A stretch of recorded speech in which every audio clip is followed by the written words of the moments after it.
Hola a todos, en este vídeo vamos a hacer una lectura comentada del tema 7, las Cortes de Cádiz y la Constitución de 1812, uno de los temas que suele caer en la EBAU y que es bastante fácil. Aún así, os recomiendo por favor que antes de meteros en este tema os leáis la fotocopia de recuerdo de qué es lo que pasa entre el reinado de Carlos IV y Fernando VII, ¿vale? Esa fotocopia que os pasaré.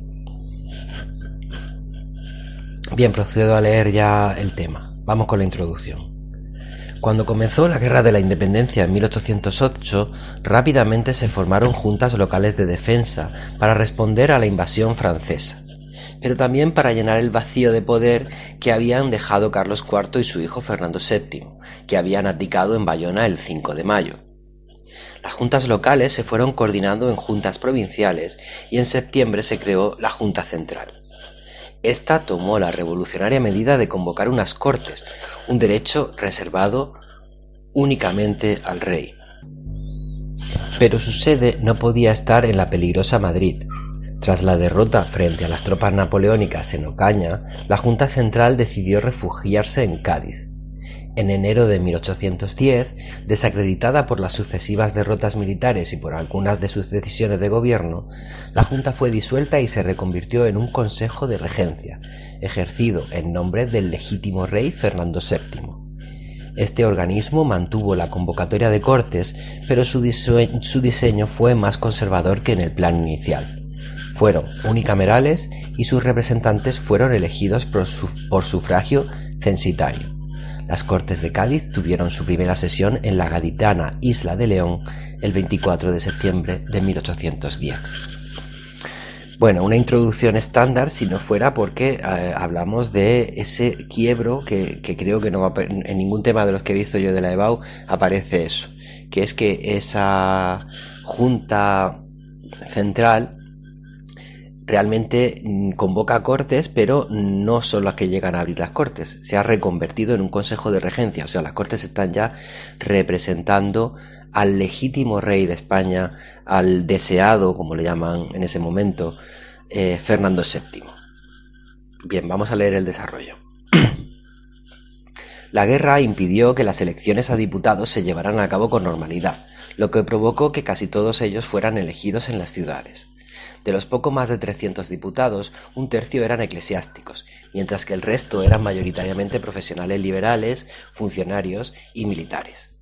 No existían los partidos políticos, pero todos ellos podían enmarcarse en tres grandes corrientes.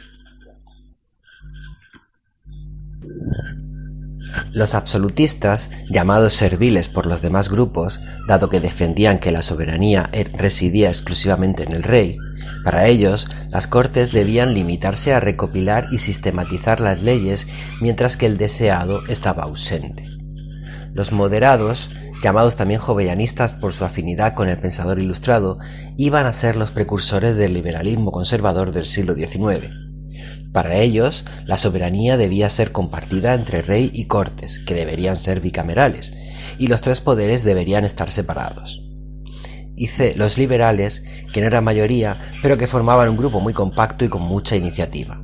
En sus filas estaban ilustres pensadores como el sacerdote Diego Muñoz, el abogado Agustín Argüelles o el historiador Conde de Toreno.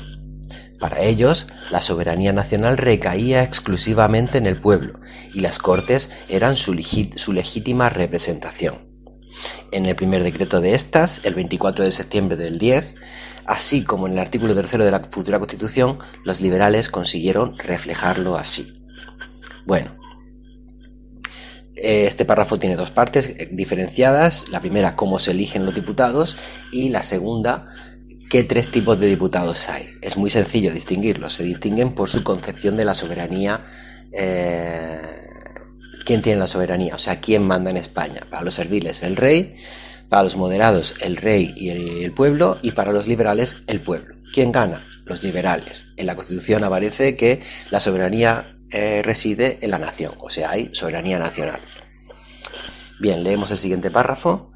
Los liberales se inspiraron a su vez en el pensamiento de ilustrados como Montesquieu o el utilitarista Jeremy Bentham, pero por encima de todo la influencia más notoria era la Revolución Francesa.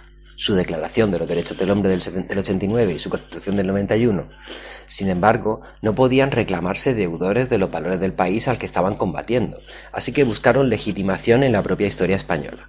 Las cortes castellanas medievales, que supuestamente limitaban el poder del rey, y una visión legendaria de los comuneros que se levantaron contra el absolutismo de Carlos V, fueron, pues, sus referentes.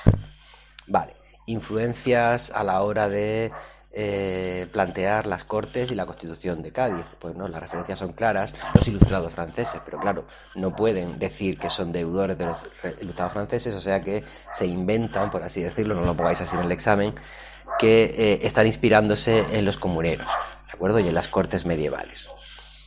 De acuerdo, leemos el siguiente párrafo. La Constitución se aprobó el 19 de marzo de 1812 y constaba de 384 artículos, agrupados en 10 títulos. En ella aparecieron por primera vez reivindicados derechos y libertades inéditos en la historia de España. La libertad de imprenta acababa con la censura del gobierno y de la Iglesia, y su ejercicio permitiría el florecimiento de la prensa y el nacimiento de la opinión pública. Igualmente proclamó la igualdad jurídica de todos los españoles, que protegía a su vez cuestiones como la inviolabilidad del domicilio y la propiedad privada, las garantías en los procesos penales o la desaparición de la tortura. Promulgó el derecho a la educación, que se tradujo en un plan general de enseñanza que llevaría las escuelas públicas a todos los municipios de España. Estableció la igualdad ante el pago de impuestos, lo que hizo saltar por los aires uno de los pilares del antiguo régimen, la división entre privilegiados y no privilegiados. No solo los recaudados, sino también el reparto sería en proporción a las circunstancias y necesidades de los contribuyentes.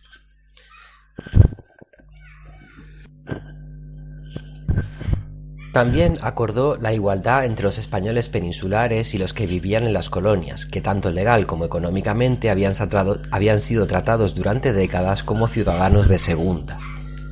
En cuanto a la cuestión religiosa, el sector eclesiástico logró que España fuera reconocida como católica, apostólica y romana, y que se prohibieran los otros cultos, pero sí que perdió algunos privilegios como su capacidad censora. En decretos posteriores se abolió la Inquisición y varias órdenes monásticas fueron sometidas a la desamortización. Hay que añadir que la Constitución del 12 estableció el sufragio universal, un auténtico hito que ante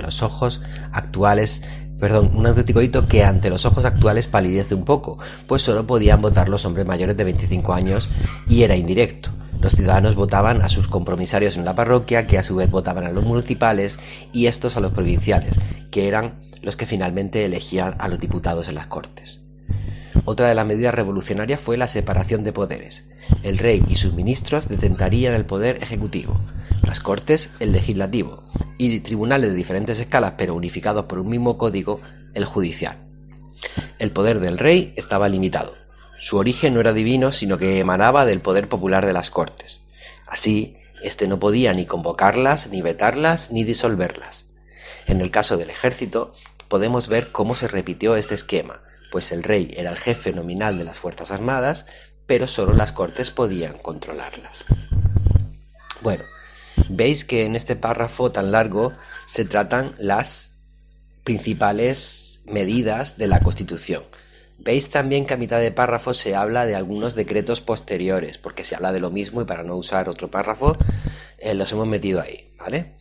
Entonces, pues nada, son muy sencillicos todos, ¿vale? Lo vais viendo subrayados, esas son las principales novedades de la Constitución del 12. Ahora vamos a ver específicamente los decretos. Vamos a leer. En diferentes decretos entre el 810 y el 813, las Cortes desmantelaron las estructuras económicas y sociales del antiguo régimen. Abolieron los señoríos, donde vivía la mitad de la población española de la época. Los señores dejaron de tener autoridad política, judicial y económica sobre los habitantes de sus tierras. Sin embargo, los nobles fueron en cierta medida protegidos por el gobierno de Cádiz para asegurar su lealtad. Les permitieron conservar los señoríos solariegos, esto es, aquellos en los que pudieran documentar su propiedad. Otros decretos se encaminaron a mejorar la economía del país. Por ejemplo, se permitió el libre establecimiento de fábricas o industrias, un derecho coartado hasta la fecha por los gremios. En el campo se autorizó a los propietarios a acercar sus fincas, algo que habría sido imposible de haber seguido vigentes los privilegios de la mesta. Con respecto al comercio, se llevaron a cabo medidas liberalizadoras, como la abolición de las aduanas interiores o la libertad de contratación. Bueno, como veis, los decretos, esto es, las leyes que salen de las Cortes de Cádiz, no solamente hacen una constitución, sino también leyes pequeñas, que son los decretos, también son muy importantes. Citamos 3, más los que hemos citado en el apartado anterior, que son la abolición de los señoríos, aunque se permite, quien hace la ley hace la trampa, se permite que se conserven los solariegos, aquellos que se pueden documentar con papel. La modernización de la economía, ya tenemos ahí las desamortizaciones, etcétera, y el comercio, que se liberaliza. Bien, pues como veis es un tema muy sencillico, vamos a ir con la conclusión. Las Cortes de Cádiz tienen en realidad un nombre muy apropiado, ya que hasta mayo de 1813 solo tuvieron jurisdicción en dicha ciudad. Conforme se fueron retirando las tropas napoleónicas, su radio de acción se fue ampliando. En diciembre, Napoleón devolvió el trono al deseado, que volvió 4 meses después a Madrid. Sin embargo, pronto se vieron las verdaderas intenciones de Fernando VII, el rey felón. Contaba con el apoyo de los altos mandos del ejército y de la Iglesia, pero también de centenar de diputados serviles que habían redactado el manifiesto de los persas. El 4 de mayo, Fernando VII disolvió las Cortes, suspendió la Constitución y persiguió a los liberales, que acabaron encarcelados o en el exilio. El sueño constitucional había durado, pues, un poco más de 2 años, 26 meses para ser exactos. A pesar de la brevedad de su vigencia, el texto constitucional supuso un punto de inflexión en la historia política española, pero también una inspiración para el constitucionalismo hispanoamericano y para el espíritu revolucionario europeo de las décadas posteriores. Bueno, como veis, este tema se solapa con el siguiente, porque vamos a hablar de Fernando VII restaurando el absolutismo, disolviendo las Cortes, suspendiendo la Constitución y persiguiendo a los liberales. Si os fijáis, al principio le hemos llamado el deseado y al final le llamamos felón, o sea, traidor. Bueno, un saludo a todos.